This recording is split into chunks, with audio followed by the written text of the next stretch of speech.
The following is a free-for-download audiobook from the website krishnapath.org.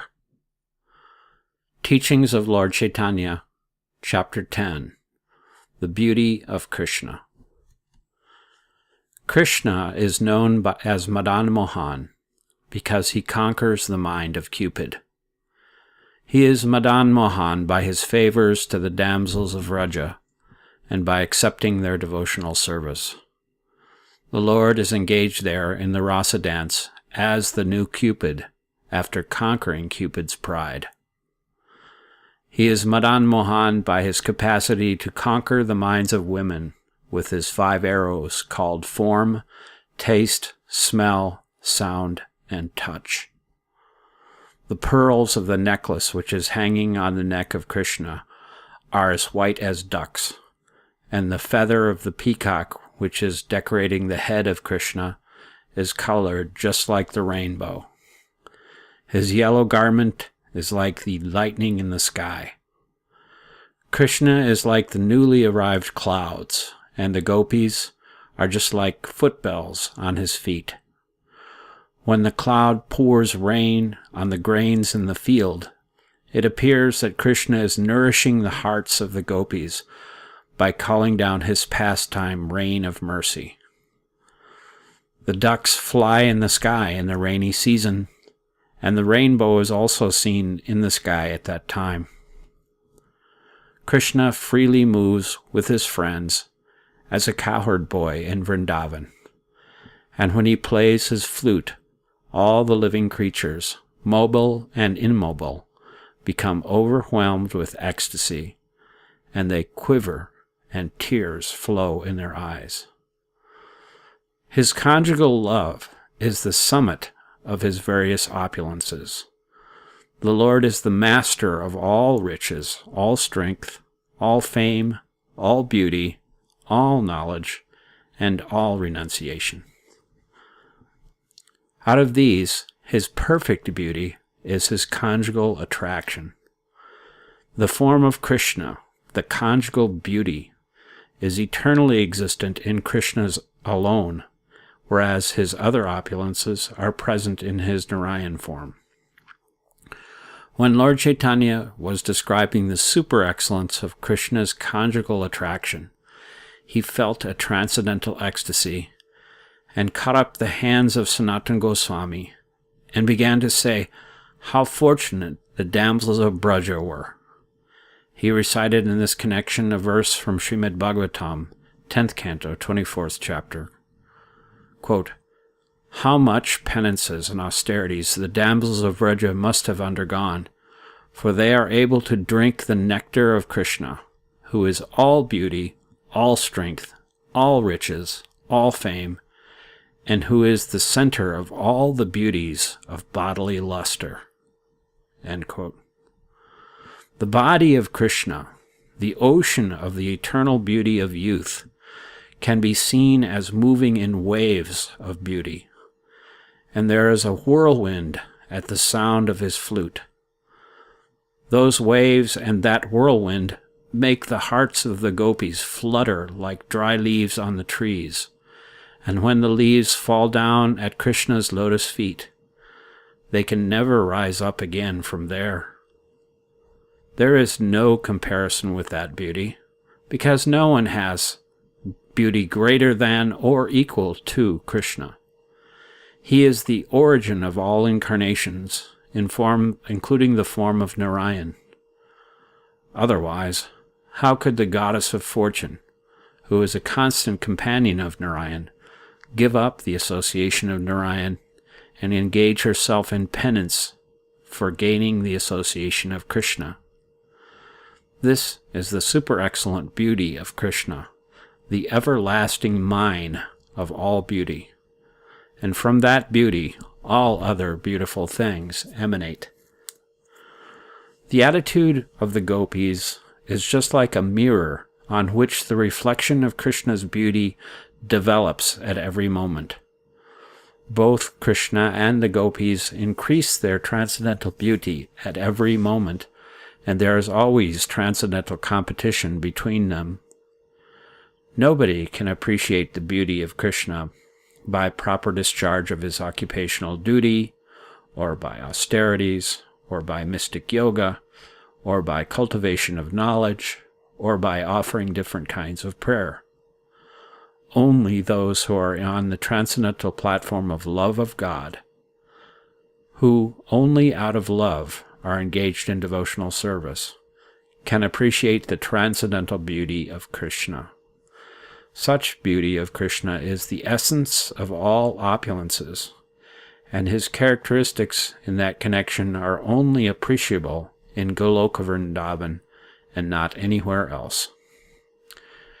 In the form of Narayan, the beauties of mercy, reputation, etc., are all established by Krishna. But his gentleness and magnanimity cannot be possible in Narayan.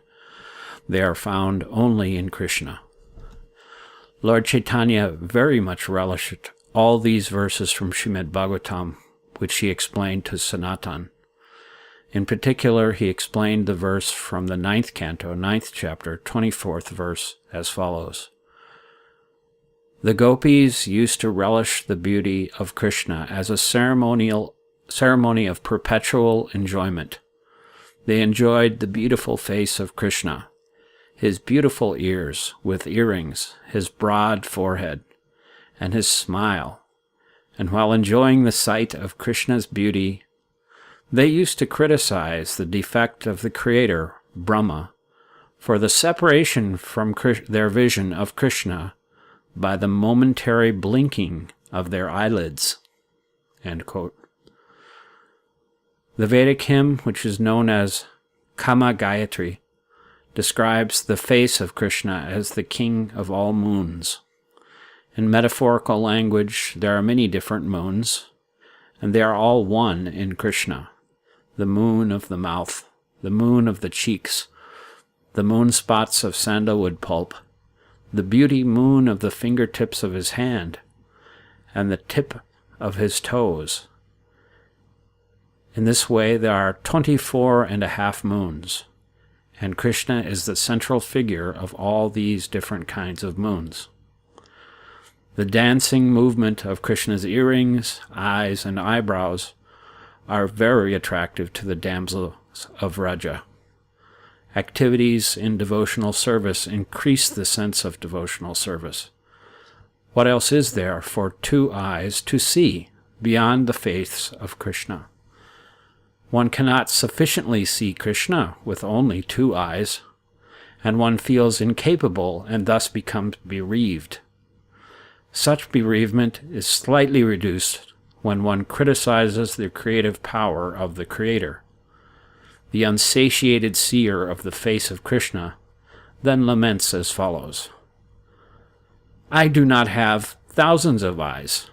I have only two eyes, and even these two eyes are disturbed by the movements of the eyelids. So it is to be understood that the Creator of this body is not very intelligent. He is not conversant in the art of ecstasy. He is simply a prosaic creator. He does not know how to fix things in different positions for only seeing Krishna. End quote. The gopis' minds are always engaged in relishing the sweetness of Krishna's body.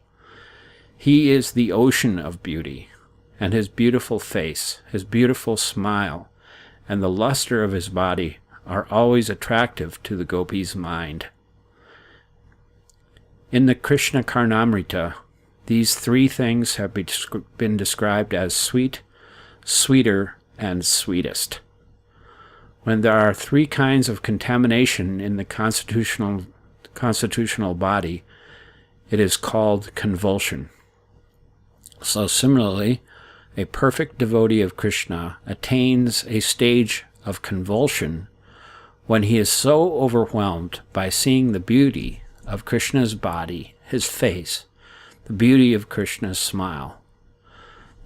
This ocean of transcendental convulsion before Krishna's beauty sometimes continues without any treatment, just as with ordinary convulsions, a physician does not allow one to drink water for relief. The devotee increasingly feels the absence of Krishna because without him, one cannot drink the nectar of his beauty. When there is the transcendental sound of Krishna's flute, the devotee's anxiety to hear that flute penetrates the covering of this material world and enters into the spiritual sky, and the transcendental sound of the flute enters into the ears of the followers of the gopis. The sound of Krishna's flute always resides within the ear of the gopis and increases their ecstasy.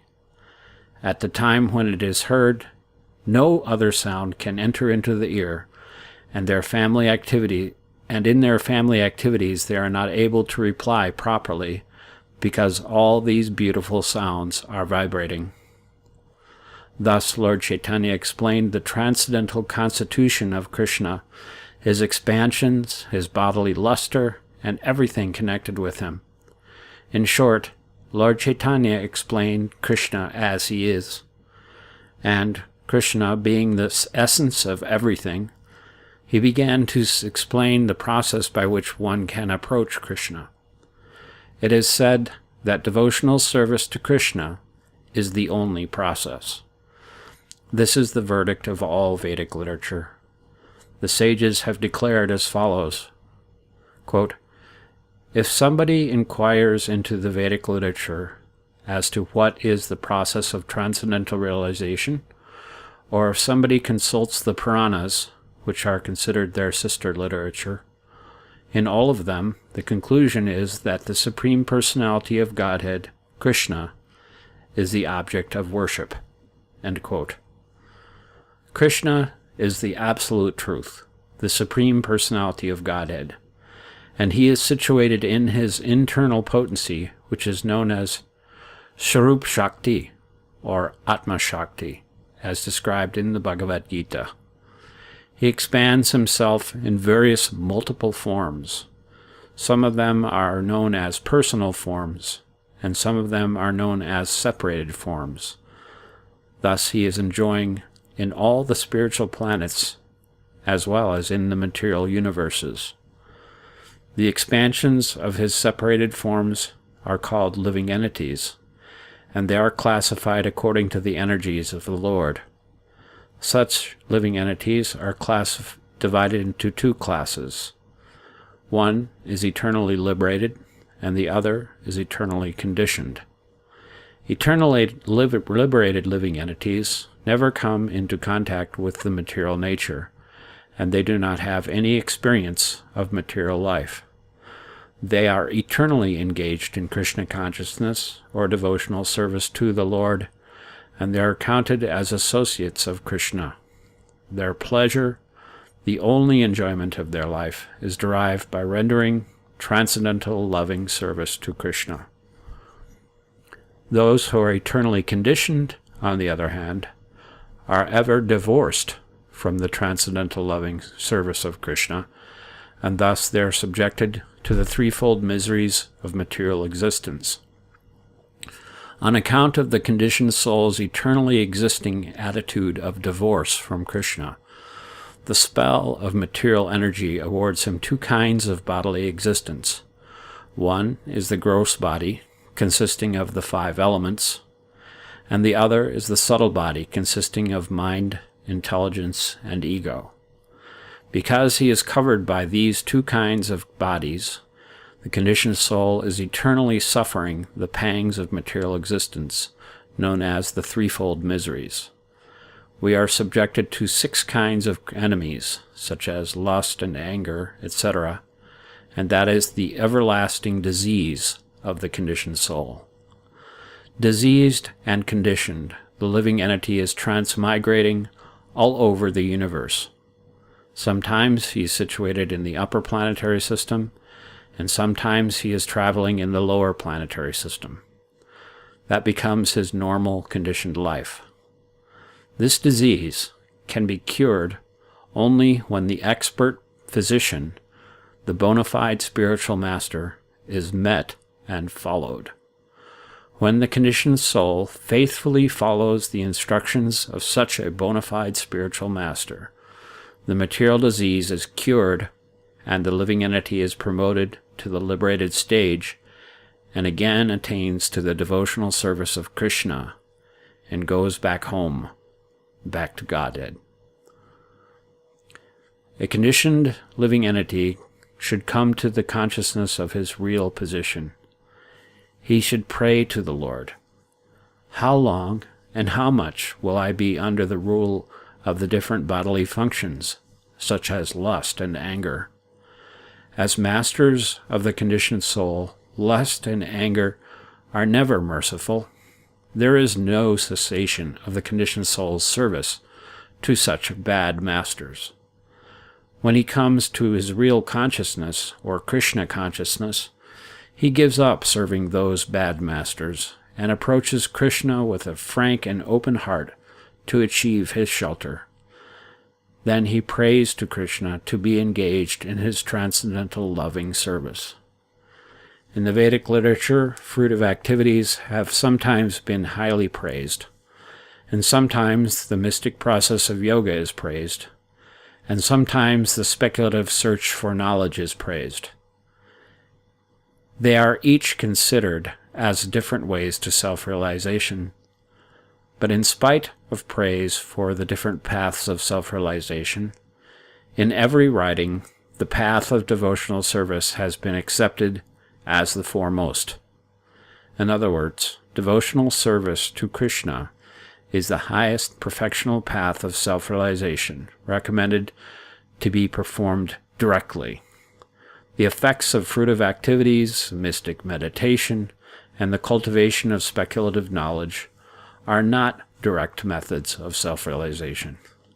They are indirect methods, because without the addition of devotional service, none of these recommended paths can lead to the highest perfection of self-realization.